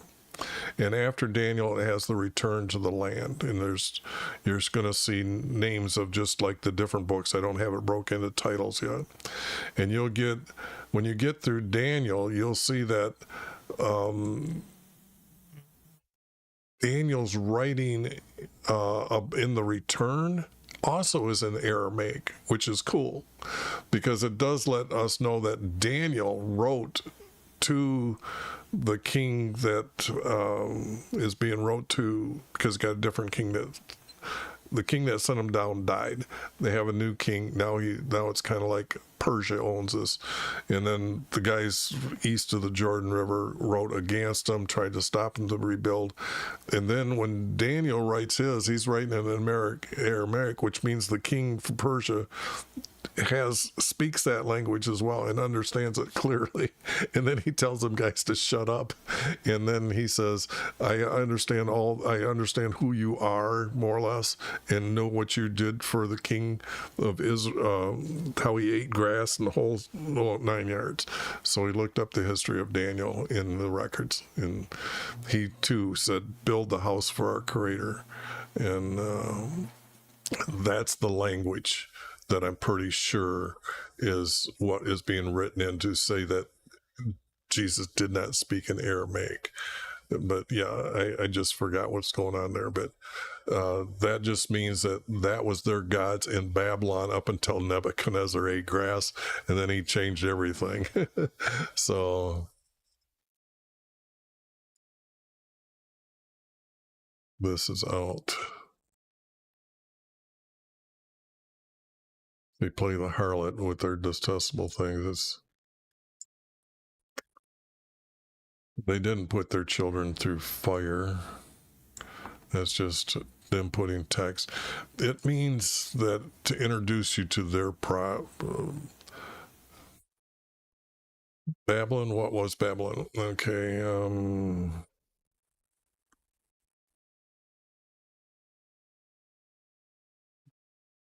Babylon. Now, this area between the rivers here, the Tigris and the Euphrates, is locked in land. They have a city down here, Babylon, I think it's right here next to the river or something like this. But this was well protected because these rivers are like, you need a bridge and you could put 5 cars going across. So there's space between the cars. That's how wide these rivers are. So this was pretty much locked in land, and this is Babylon. Gomer was up here. They had to, you couldn't go over these rivers. So Gomer in Assyria is the one that started. All I can tell you is what the Bible tells me, okay? Because, example, everything that you read, Euphrates is this bottom one. This is Euphrates. So the Euphrates starts here. This is a very mountainous range, so the snow comes down and this water runs fast and cold. It goes all the way down to here. The Tigris River then joins it down here and goes into the sea. So Assyria, I think, actually goes over here, but Assyria right now, as far as I can tell from the Bible, is Turkey. But I'm pretty sure it's over here because Greece is here, and Greece becomes part of the Babylonian territory. So once Babylon beats Assyria's king, and it's along by one of these rivers where he does this, then these guys just all surrender, and whatever this way that they had conquered of Assyria became part of Babylon. And this was Babylon, but then this king over here battled, or they actually made an agreement that their king will now take over this area here, because he had to understand the Babylonian language. Like Persia didn't have their own language, but this was Babylon, and then from this area, Persia, whatever land they just wanted to join with, became, because it seemed like these kings at that time, that after it was so big, they just said, look, we'll just accept you as the military force, and you now can control the rest of it. It wasn't like they went around and killing everybody. They didn't make slaves of everybody either. They brought people, like when Assyria went down, way down here and took the nation Israel, they were having them come up and work in their cities and become part of their society. They needed farmers. They needed people to make things, be potter makers. So they weren't really slaves. They just said, you're coming here. They burned our land off. You had no choice. You couldn't go back because you need food to eat. And if they burnt the harvest, you can't live through the winter. So without food. So you're pretty much said, you're now part of us. And that's what happened back then. They didn't really make them slaves. People don't understand that. But this is how it starts out, because I need a map for Gomer and Assyria when I'm talking about Assyria. I didn't make one for Babylon saying how big it is. I just didn't feel it was necessary. The Chaldeans, they're this red line area because this is the Sahara Desert, which 125 degrees day, no. But they did use it as the word Arabia. But so this area here, which we know is Assyria and Jordan today, but you'll notice that they fall off real quick into the desert. So, but that's kind of like the language really starts from here, because when you realize how locked in this land is, this area, you could really have like 1,000 years of peace easily, of just fighting but they had their language. They did become smarter and smarter. So people studied, but because they were so locked in, they didn't have enemies. That's what's so unique about Babylon in this river. And that's why they say Sumer is one of the oldest areas of civilization. I think Sumer is like this, kind of like mentioning this area. But no, when the Bible starts talking about Assyria and Babylon, everything history before then doesn't matter to me. So, example, they didn't start writing about Rome or know anything about Rome until 700 years after Rome had ended. They didn't care back then about history. So everything that you see written about Rome is after they've dug it up and they're making up stories of this is what they found in this area. So all Rome is like this, but it wasn't. So, but that's what's unique about when you study Roman history. It's 700 years before they started saying, well, what was Rome? What did they have? What did they do? Because it kind of went off to the side.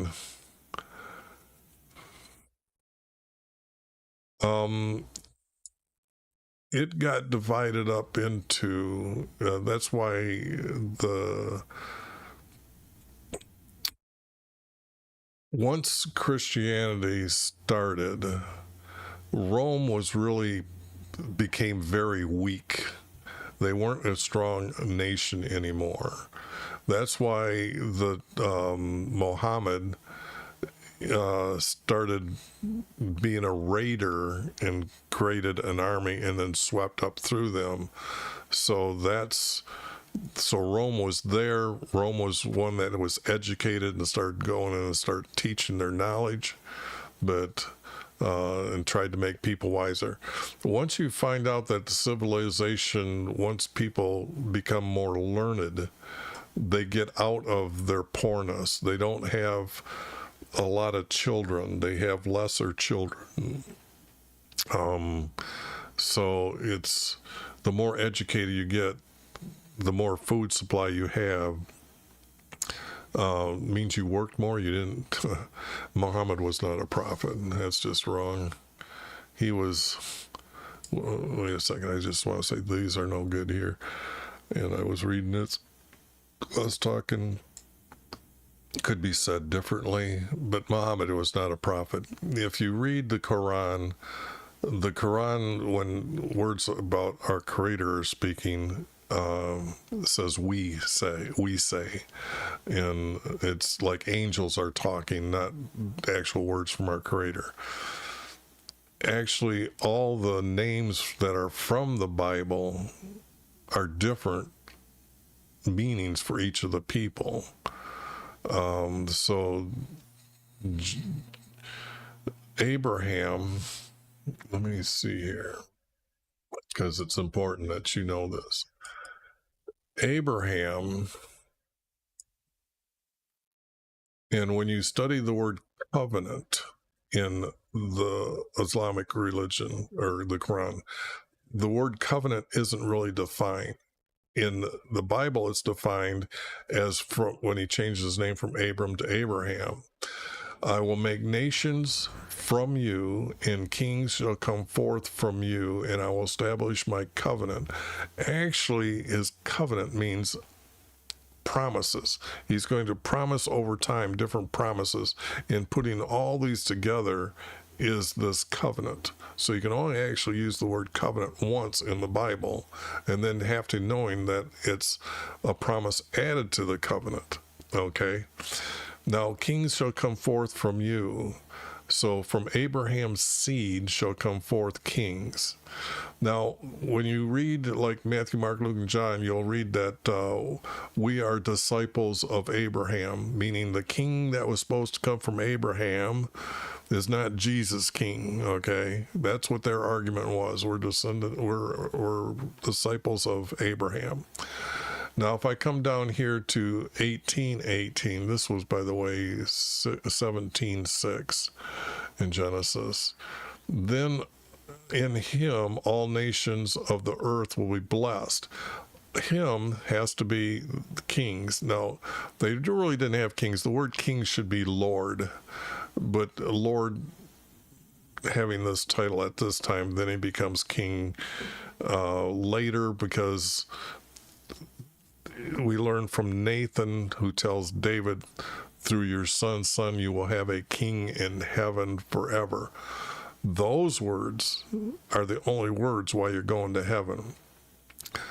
So the promise of these kings, and from using Abraham and all these kings like David, and then Jacob, all these promises about this king coming from him, doesn't line up with the meanings of the names in the Quran. Because here, way back here, is the earth will be blessed. We don't know what it means by this until Nathan tells Jesus, or tells David about Jesus going to become a king forever in heaven. And then it's later, and I don't know where that text is. I'm looking for it because I can't, it doesn't really specify it. But then it's going to be, except for in Jesus' teachings, that you realize that Jesus is teaching about his kingdom, that we find that text that says, I will allow everyone into my kingdom. I'm given the right to be the priest, to fulfill all the statutes and laws. He has to be a priest to be able to forgive, to enter into his kingdom. So when you understand who Jesus is through this lineage of this covenant or promises, the Quran just falls right apart. In fact, they have a story of Mary shaking a palm tree. Now, if you know about palm trees, you can find a palm tree maybe this big. You can't shake that thing. The inside of a palm tree is like spaghetti. It's not like regular wood where you could grab it up high and shake it. But Mary could not shake a palm tree. And they also got Mary meeting Zacharias in our Creator's meeting room to atone, where only the priests are allowed to go in. Not even the priest's assistants gets to go into his meeting room with him. To approach, the priest would bow with reverence before the chest with the 12 commandments in it, where the angels are holding up a mercy seat above it, and our Creator is appearing as light above it and speaking to the priest. So the priests bow with reverence. And then from the appearance of his light, he talks to him and they talk back one-on-one. So some of this text, when it says in Psalms that our Creator, smoke comes out of his nostrils and fire comes out of his mouth. We got a volcano God. They don't understand that his voice doesn't burn or melt the mountains, and stuff that you can find in Psalms that just make it stupid. But you will see that the words they wrote about Moses, that he spoke to Moses like he would speak to a friend. So, but the Quran is just wrong. In fact, the Quran is actually made up by the Roman Catholic Church, because when you study how the book was put together, that doesn't make any sense together, because they're saying Muhammad made a lot of these little writings, just sayings, and then the way I try to explain it to him, I says, okay, who's the one that's sending it back for the guy to write the book, and how does he tell to write, in what order is it placed? Because the text is not written in any order. In fact, it says some of their verses is just in the book, and it might be in the book listed 6 times. So how did he know to put in the book 6 different places? It doesn't make sense. But what it was one guy went and gathered 600,000 pieces that they say that Muhammad wrote. Then he chose which ones he wanted, and he chose to put them in the order that he wanted, and then he burned it all up and said, you don't need to know what other things he said, and you now believe what I have said as I put together. So Muhammad cannot be a prophet. That's true, but the thing here is even Gabriel. Who is Gabriel? Gabriel is an angel that announces Jesus, and he is the savior of the world. That's why they believe Jesus. But Muhammad, he said he went into a cave and he had this vision. Well, it was his wife, who was Jewish, married, and she was wealthy, and she was older than he was, like, I don't know, 20 years, 25 years older than he was. She is the one that said, that's Gabriel, you've seen Gabriel. So that's how the entrance of the word Gabriel got into their book. But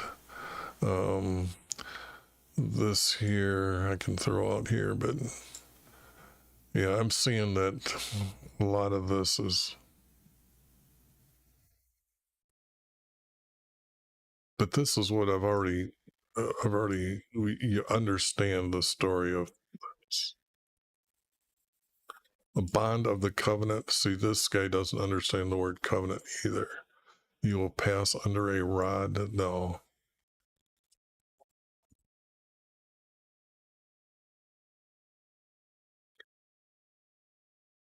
Now here, where they sojourned, but they were not entered the land of Egypt.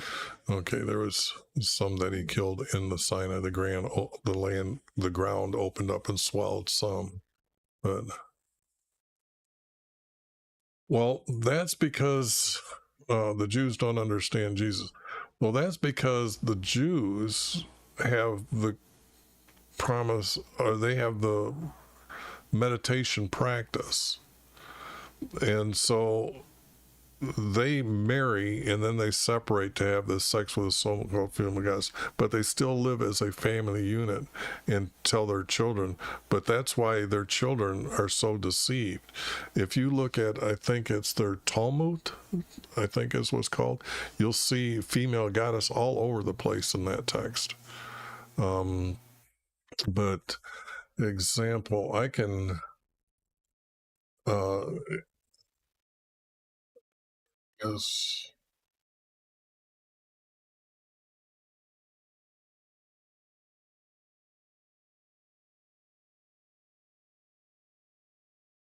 so I don't have it right at the fingertip here. I'd have to go look for it. Isaiah,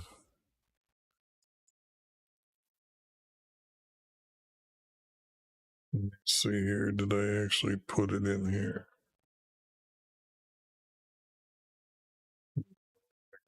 Stream documents.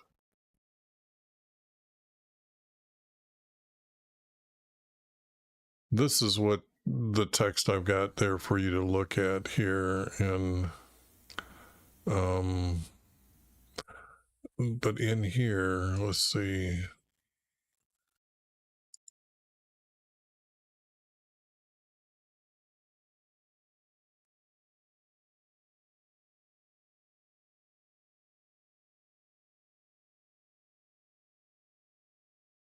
Okay,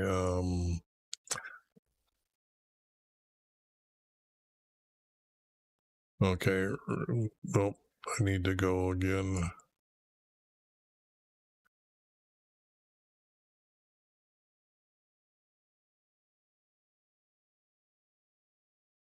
Now, see, this here is about Daniel, and I told you there's some words about his light. He lives within his light. So our Creator is a being of light. Like I said, a circle of white light, a round circle of white light. Pure, brilliant purity is the only way I can say this, of his color. That's Daniel. But the only thing is this should have had Isaiah here.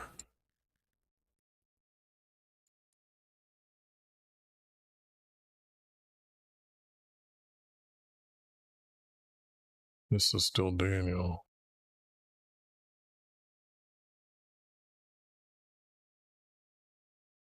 Huh. I thought it was in this one.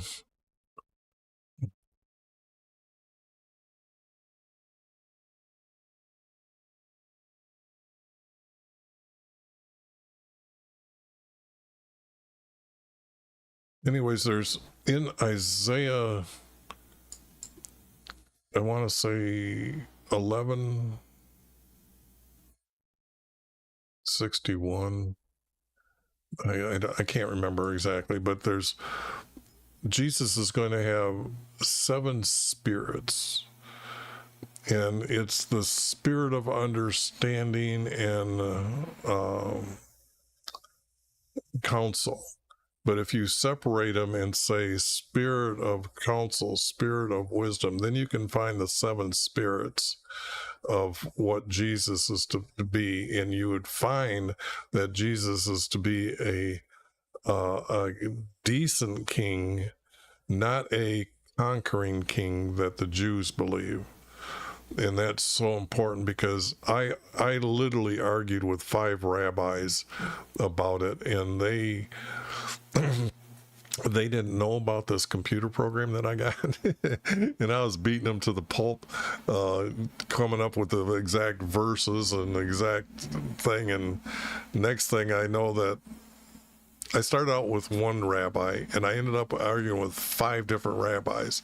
Back in those days, I knew a little bit about computers because they were so new that you had to know. And I could ping him, and I was finding out that the guy that I started talking to was out of Chicago, but I'm talking to a guy now out of New York. Now I'm talking to a guy out of Los Angeles. Now I'm talking to a guy out of Texas. But I could tell that I wasn't writing the same because he wasn't speaking the same questions like. But then I put them all together in one instead of them individually talking to me thinking I'm still talking to the one guy. I said, I know you guys are even where you're located, so let's get on this. And then I put them in together and I started really pulverizing them on the things about Abraham there. A king shall come forth from you, and then the whole world will be blessed. So what does the word bless mean? Then I take them over to Nathaniel, or Nathan. But that is, I'm not seeing anything here, but that's, the Jews have a hard time when they come talk to me because they just aren't ready. They aren't ready. I've got too much knowledge, as really with anybody, I guess. But here's the soothing aroma again. He's got to prove himself holy in the sight of nations. I don't think our Creator needs to prove himself as anything to anyone.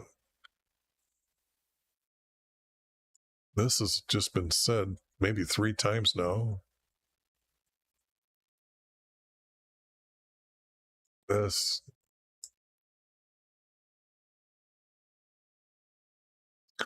Now he's going to deal with them. Now this is, or dealt with you.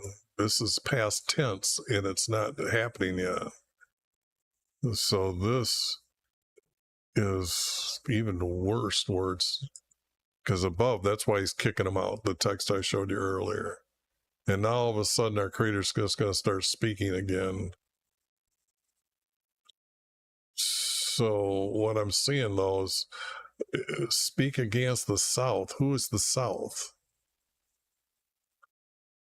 Nineveh, when you look at maps, let me see.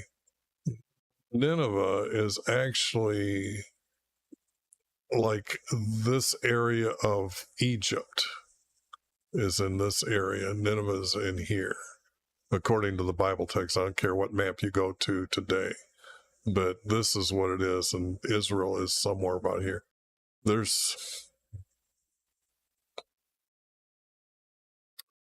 There's this river right here today called the River of Egypt. So Egypt come up all the way up to here as the kingdom of Egypt, okay? Because we still have it recorded as the River of Egypt. Who are we talking about south? Egypt? Well, I know Nineveh's there. The Philistines, David kicked out of, they're living down here since David's time, so... But this is not the forest Nevada. That there's no forest in the desert, in that area that I was pointing to.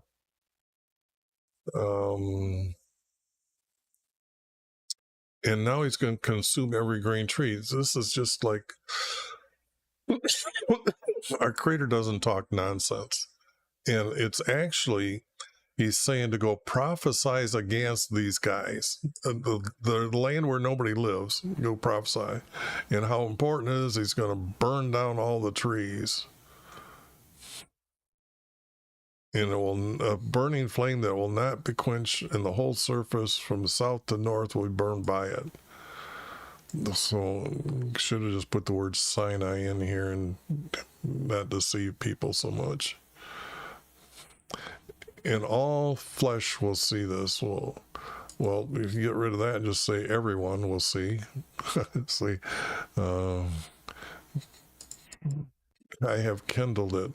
Kindled means the small stuff that you ignite the fire with, the easier, the dry grass, the small little twigs that you need to start, the grass will ignite the twigs and then start a great fire. But kindled it, that's what he's talking about. He's starting from a small thing, okay, just for information. No, we don't know he's actually been talking to Ezekiel all this time.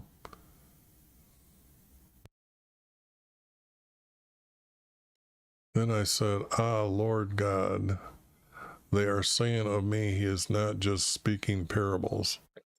And then that's the end of that. so we got him kind of complaining to our Creator all of a sudden just once. So, okay. Chapter 20, there is absolutely nothing to say that's true. And I guess I'll be able to go get my mom to see my dad on time then.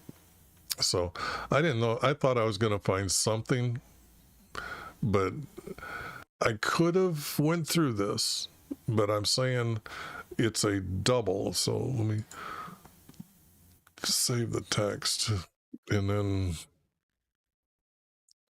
show you again. Some elders came and sat down before me. The words from YV came to me, saying, these have placed their own gods in their hearts, and have put their idols to be before their faces. They are evil and want from me. Should I be consulted by them? Say to them, this was said by YV, any man, meaning male or female, from the nation Israel, who placed in their hearts their own gods in their heart, and have put their idols to be before their faces, then comes to my prophets to give them my answer in the matter, yet having a multitude of sins, in order to change their hearts of Israel. Therefore, my reply is to the nation Israel. And then that's how our Creator's prophecies are. They're a long story in order, and they don't repeat, they don't double. He's saying, now repent and reject your own gods and stop your harlotry. Anyone in Israel from any race, because there was different races all of a sudden living there, who stays in Israel, who rejects me or Yah, which is Jesus, and maybe I should bring up the text for Jesus here as being Yah. This is Isaiah 38, verse 11. This is King Ezekiel from Judah, and this is after he recovers from his illness. Our Creator's he's the king that has 15 more years added to his life. And then what he's doing is down here, he says, I will not see Yah. You take out the word Lord, the title they got here for Lord, and put in the Hebrew word here as Yah. Yah in the land of the living. They were supposed to look for Jesus, so they had a word for Jesus, and it's Yah. Okay? So when I pull up Psalms 149:1 and see that if I put Yah in here, praise Yah, sing to our YV a new song. The new song has to be about Jesus being their king in heaven. Okay, this is what they got here. So now they're going to praise him in the congregation. Who they're going to praise? Praise Yah. Rejoice of their king. Now they're talking about their king in heaven. Praise his name up here. Praise Yah. See? And now you have the word salvation, so you know they're talking about Jesus when they're got the word salvation. But what they've done by Strong's, we can find that word Yah is listed 48 times, and they changed it to 2 titles, like they changed our Creator's name to 2 titles and not his name. So you put the words Yah back in here, and let me see here. Okay, I do have that. I found it. Okay. Then I go through all the text from all the times that is mentioned here. And every one of these, you can see that, like here, they had the title God. That one time that it was there, I found it right here. But the Bible program that I got allows me to bring these over. But here they is in Psalms, and I've got these things underlined because when it says, nor do any who go down into silence, this is the abyss. This is where people are going. Our Creator tells us when Cain killed Abel, our Creator says Abel is crying from the ground, which means there's another dark space underneath the ground that's like another dimension of time and space, which is also known as the abyss. A lot of times the word Sheol will be used, but when you read all those, it's like a city in the abyss.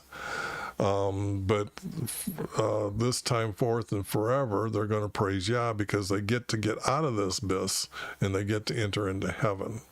So they knew what the word salvation meant. They have the word Savior and who saves them. So all these words, save, Savior,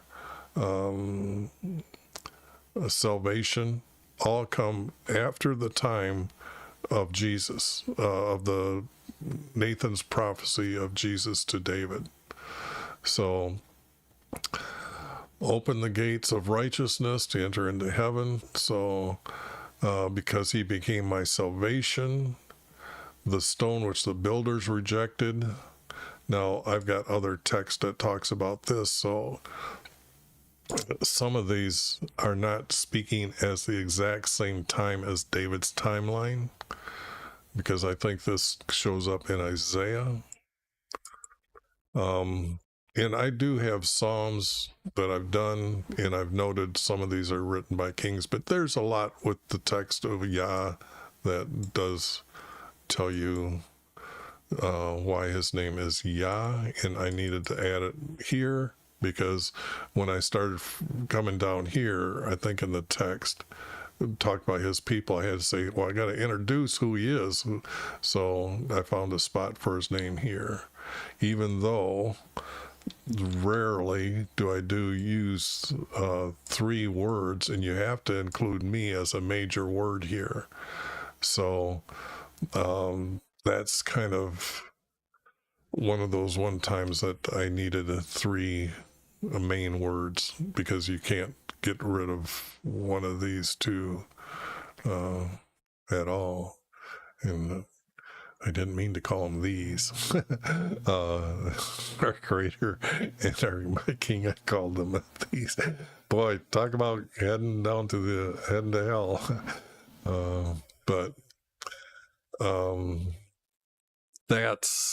He's cutting them off from all their evilness. So this has all been said better here than having text than me get rid of it later. So other than that, I'm going to call it a day. Stop by again. Heath, I got to go back, find your name here. You told me your name. I got to remember it's next time you come by. Boy, you chatted a lot here. That's real good. Hart. Real good. My name is Hart. So I appreciate you stopping by. It helps because when people do hear more of what I'm saying or how I can go to different places, it does help people out as well. So that's the end of this video. Have a great day. I'll be back trying to put out another one tonight. Got to get back with it. Trying to get all this done in 6 months. It doesn't look like it. But Have a great day. Stop again.